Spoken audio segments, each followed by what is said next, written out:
My kind of documentary, I like to have an impact on the society. Documentary film usually is not for entertainment, it's for a cause. I am Ruby Yang. I'm a filmmaker and a producer. I've been making documentary for the last 30 years. And my work has been very much focused on underprivileged group. And I, through my work, make positive changes to the society.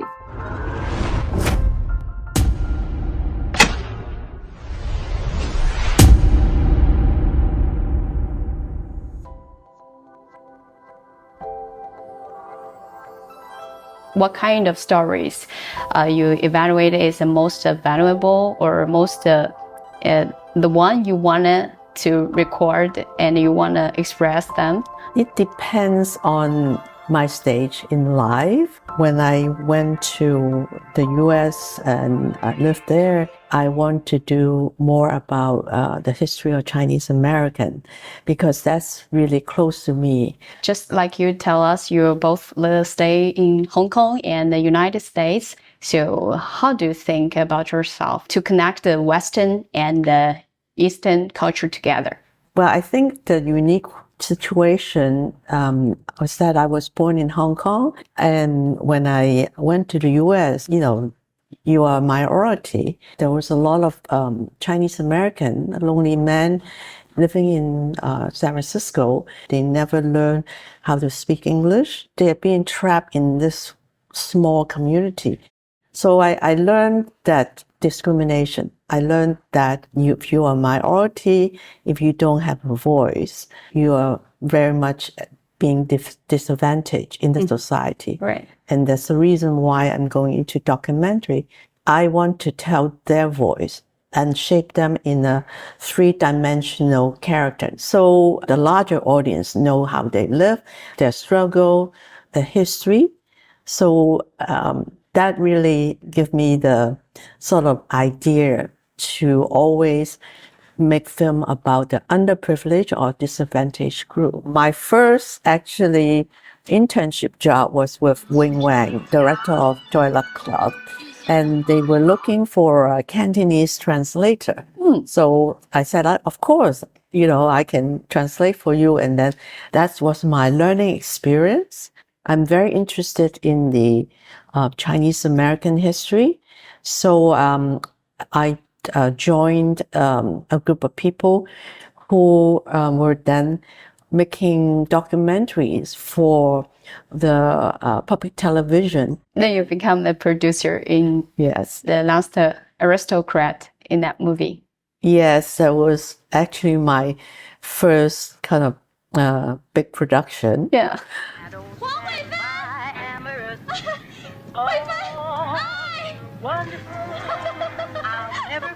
那个样子真吓人。 Surgeon, he was very demanding, but then since he's working in the US, the circumstances is very different from China.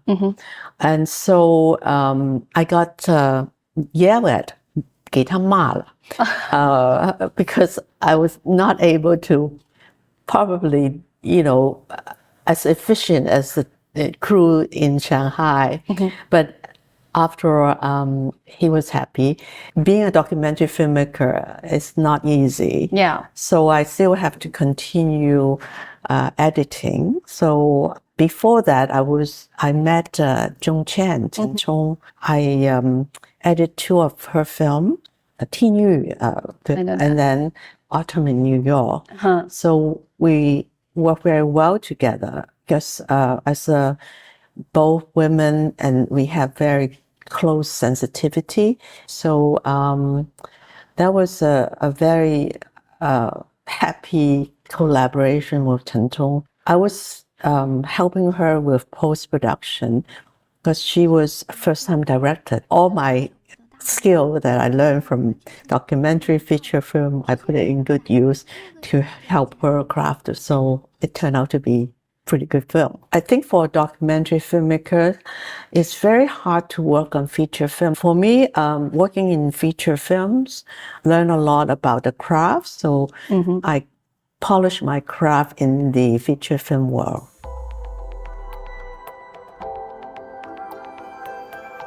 I think your first documentary is Citizen Hong Kong, right? That was my first feature documentaries. It's about a place that I grew up and about identity, about how my parents came to Hong Kong, how they grew up, and also I also interview many young people that grew up in Hong Kong.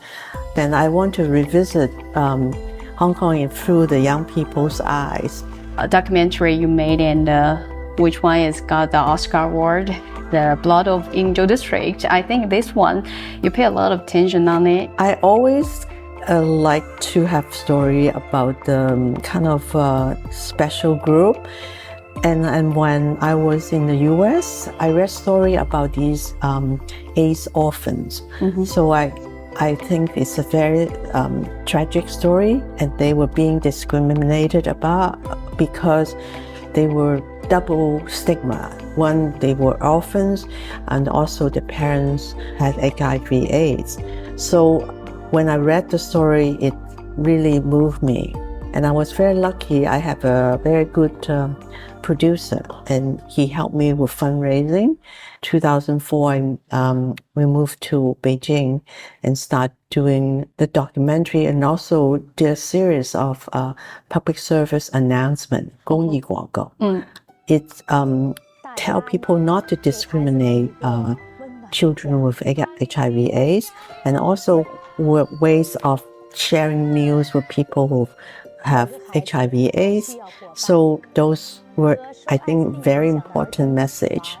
And then at the same time, I was making the Blood of Angel District. I make a 8 minutes film after 10 years. And because so much have changed, and the children have sort of have a lot of care, and they were happy. Right. So it was from tragedy to a sort of hope. Yeah. So I always like to make documentary that span a long time, because that you can see the changes.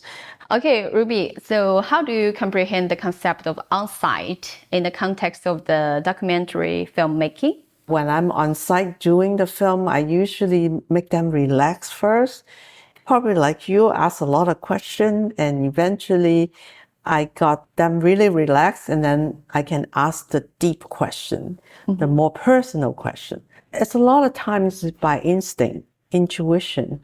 You just feel that something's going to happen. I always have the camera ready and to roll.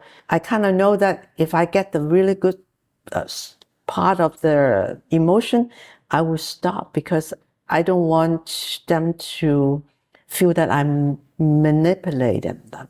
So you know when to start and when to stop. That's the key thing. Okay, so what difference between the drama filming and the documentaries do you think? Lots of difference. Okay. But storytelling wise is of course the same. You have to tell a good story. But in documentary is doing research, also finding your protagonist, your subject, and you build trust with them. Because why would they tell you everything about their life if they don't trust you? Yeah. So building trust is important. And of course, narrative film is more for entertainment. Documentary film usually is not for entertainment, it's for a cause. That's also, there are of course many different kind of documentaries. So my kind of documentary, I like to have an impact on the society.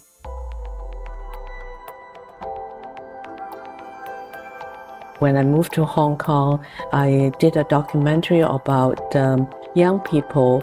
Zhang Qi is about people who didn't excel in academic, but they excel in arts.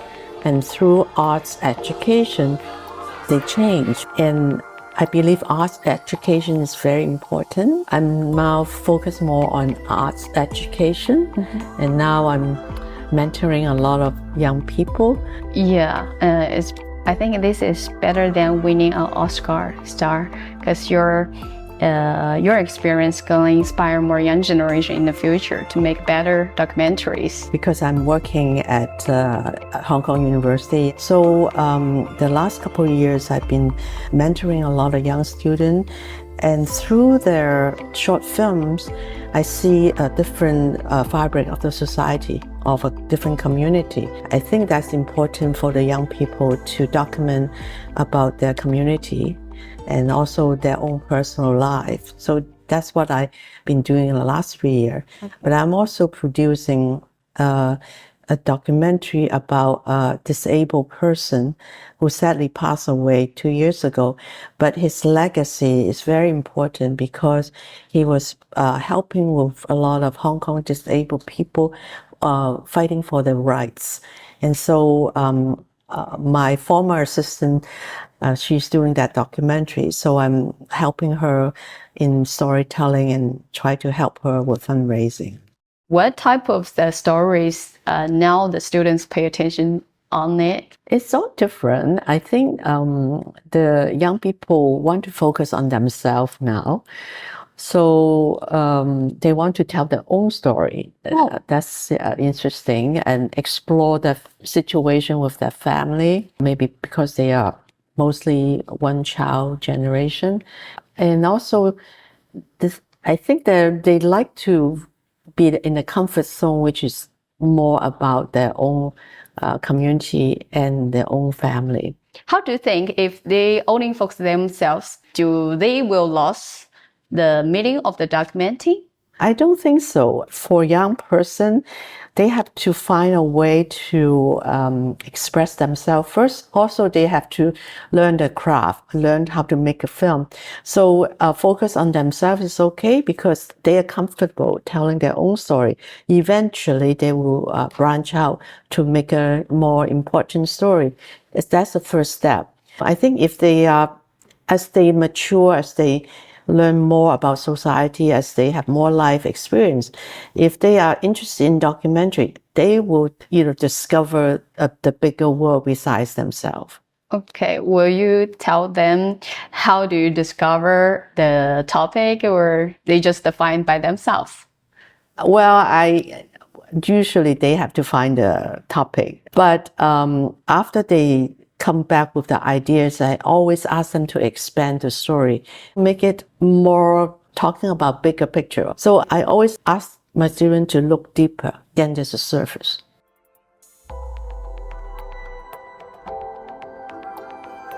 As we know, you are even an educator for the 8th China International Philanthropic Movie Festivals. So we want to know in those past years, what a difference you see or what changes you see?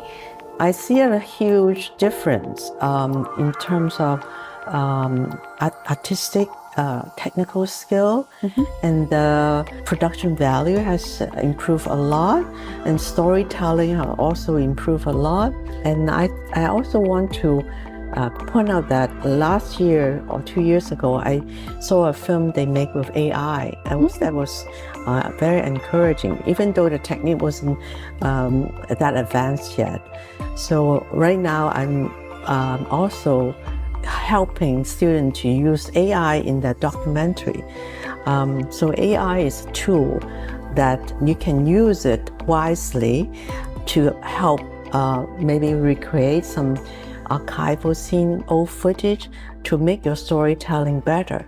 Because now people using the videography, and everyone could be like not that professional documentary filmmaker, but they could recording their life by the mobile phone or by the AI, just like you mentioned.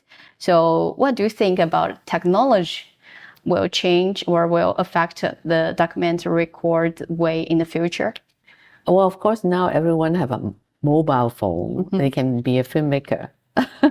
But at the end of the day, when you're shooting a selfie about yourself, it's not a story. So I think what is the film about? What are you trying to tell us? Why do we have to watch your film? That's more important. For entertainment, of course, you can entertain. But for documentary, it's that, you want to say something, or, what you want to say. Or if you do a very personal film, you don't want to bring so many cameras, then you bring your mobile phone in and you can interview, your close your grandma or your grandfather and do a very good film about their lives. So I think technology is definitely a help to tell better story, help to tell better visual story.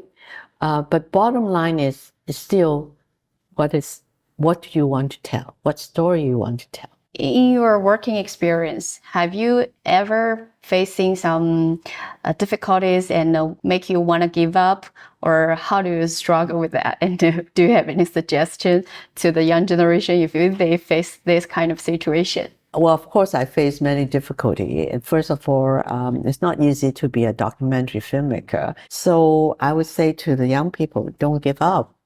There's always an opportunity somewhere. If you try hard, then the door will open for you. Only if you give up, then the door will be closed. Do you have more funding resources after you winning the award of the Oscar? I would say that there are a lot more doors open, but I still have to look for funding. People trust you, not because of the award, it's that because your work is being justified. They validate you. They know that I care about young people. I care about these AIDS orphans. So they can see what I can do. I think that opened doors for sure. How do you think now the people can help those really want to realize their dream, the young students or young generation? Nowadays, also, there are many opportunities for pitching forums. So now people can pitch their project to some TV station, to overseas festival. That's a way to also get funding. So, of course, it's harder because it's more competition, but there are a lot more doors open to younger people. Like the SmallRig Award, this kind of competition, do you think it's going to help the young generation? I think whatever platform, visibility is very important. When you finish a film, you need to show it. It's a very good platform to showcase your film. I think definitely the more this kind of festival, the better. As a head of the jury panel of the SmallRig Awards, so what is your standards for judging a high quality work? And what are your expectations for this year's SmallRig Awards? I think with the award, with the bigger award, there will be more films enter. So I think it will attract a lot of quality work. And I hope that I can see good quality work from not just China, from all over the world. We look forward to that too. And I think at the last, we hope you say some maybe inspiring words or suggestions to the young generation. Well, I've been in this career for a long time, and I'm still making film. The key thing is really to be committed, have passion in your work, and always listen to people. Actually, being a good listener, you will become a good filmmaker. And also being curious. You have to be curious about life. If you're not curious about life or what's going on, then you cannot find good subject matter to film. See it, change it.